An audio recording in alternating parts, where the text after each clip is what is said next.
जरूरी है। नमस्कार दर्शकों, ये है एमएस न्यूज नेटवर्क और आप देख रहे हैं एमएस न्यूज टीवी। मैं हूं आपके साथ शुभांगी। तो आइए देखते हैं आज की कुछ खास खबरें। राजस्थान में पलटेगी गहलोत की सरकार, बीजेपी का विशाल प्रदर्शन। राजस्थान में अशोक गहलोत सरकार के खिलाफ बीजेपी सड़कों पर उतर आई है। सरकार पर भ्रष्टाचार, पेपर लीक जैसे आरोप लगाते हुए भाजपा नेता और कार्यकर्ताओं ने मंगलवार को सड़क पर जमकर प्रदर्शन किया। राजस्थान में विधानसभा के चुनाव होने हैं, ऐसे में अब राज्य के मुख्य विपक्षी दल बीजेपी ने सचिवालय के बाहर विशाल प्रदर्शन किया। राजस्थान बीजेपी अध्यक्ष ने कहा कि हम गहलोत सरकार को उखाड़ फेंकेंगे। इस दौरान बीजेपी कार्यकर्ता पर लाठीचार्ज, पानी की बौछार की गई। राजस्थान में केवल भाजपा ही विकल्प है। इससे पहले भाजपा के राष्ट्रीय महासचिव और राजस्थान के प्रदेश प्रभारी अरुण सिंह ने सोमवार को प्रदर्शन की कांग्रेस सरकार पर भ्रष्टाचार के लिप्त रहने का आरोप लगाया और साथ ही कहा कि राज्य में केवल भाजपा ही विकल्प हो जो सेवा, सुशासन, गरीब कल्याण को ध्येय में मानकर काम करती है। इस अवसर पर सिंह ने कहा कि आज राजस्थान में केवल भाजपा ही विकल्प है। इन सब लोगों को भाजपा में आने से पार्टी और मजबूत होगी। इन लोगों ने बिना शर्त भाजपा की सदस्यता ग्रहण की है। गहलोत ने 4.5 साल के कार्यकाल में कोई काम नहीं किया, अब केवल खोखली घोषणाएं कर रहे हैं। मुख्यमंत्री अशोक गहलोत पर निशाना साधते हुए सिंह ने कहा कि गहलोत ने 4.5 साल के कार्यकाल में कोई काम नहीं किया, अब केवल खोखली घोषणाएं कर रहे हैं। सिंह ने आरोप लगाए राजस्थान में व्याप्त जंगल राज, भ्रष्टाचार और हाहाकार से ध्यान भटकाने के लिए मुख्यमंत्री दिन प्रतिदिन छोटी छोटी घोषणाएं कर रहे हैं। आइए बढ़ते हैं अगली खबर की तरफ।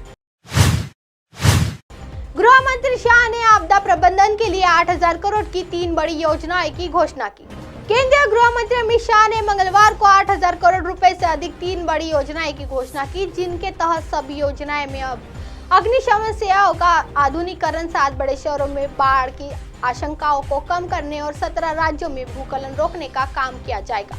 राज्यों और केंद्र शासित प्रदेशों के आपदा प्रबंधन मंत्रियों को बैठक की संबंधित करते हुए शाह ने कहा कि ये सुनिश्चित करने की अपील की है देश में कहीं नहीं कि आपदा में एक भी जान नहीं जानी चाहिए। उन्होंने कहा कि राज्यों में अग्निशमन सेवा के विस्तार और आधुनिकीकरण के लिए 5,000 करोड़ की सहायता दी जाएगी। शहरों में बाढ़ के खतरे को कम करने के लिए सर्वाधिक जनसंख्या वाले 7 महानगरों में मुंबई, चेन्नई, कोलकाता, बेंगलुरु, हैदराबाद, अहमदाबाद और पुणे के लिए 2,500 करोड़ रुपए दिए जाएंगे। शाह ने कहा कि भूस्खलन की रोकथाम के लिए 17 राज्यों और केंद्र शासित प्रदेशों में 8,025 करोड़ रुपए दिए राष्ट्रीय भूस्खलन जोखिम प्रशासन परियोजना चलाई जाएगी। उन्होंने कहा कि हमारा प्रयास होना चाहिए कि एक भी व्यक्ति की जान आपदा के कारण न जाए। प्रधानमंत्री नरेंद्र मोदी के नेतृत्व में पिछले 5 साल से सभी राज्यों ने इस लक्ष्य की प्राप्ति की दिशा में प्रयास किए। आइए बढ़ते हैं अगली खबर की तरफ।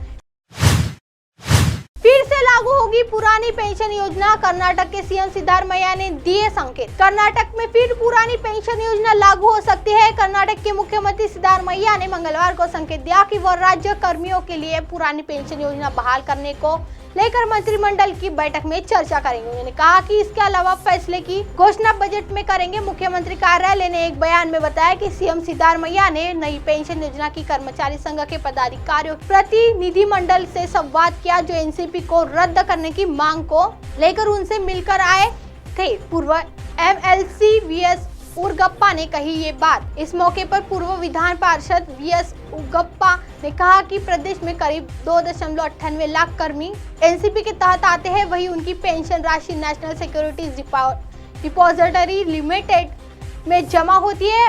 उरगप्पा ने कहा कि यह राशि गवर्नमेंट प्रोविडेंट फंड में जमा की जा सकती है और कर्मी के सेवानिवृत्त होने पर उक्त राशि मुहैया कराई जा सकती है, वापस लेनी चाहिए। अनुशासनात्मक कार्रवाई उरगप्पा ने इस मामले में सरकार से कहा कि उन कर्मियों के खिलाफ अनुशासनात्मक कार्रवाई वापस लेने से फैसला किया जाना चाहिए। उन्होंने वोट फॉर ओपीएस अभियान में हिस्सा लिया था। कर्नाटक राज्य एनसीपी कर्मी संघ के अध्यक्ष शांताराम तेजा ने कहा एनसीपी के राजस्थान और छत्तीसगढ़ में रद्द कर दिया गया है, इसे कर्नाटक में भी रद्द किया जाना चाहिए और ओपीएस को लागू किया जाना चाहिए।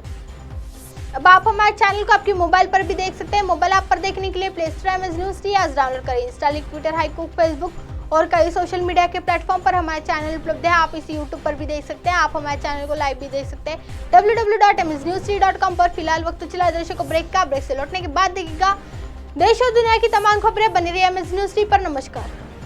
MNS news.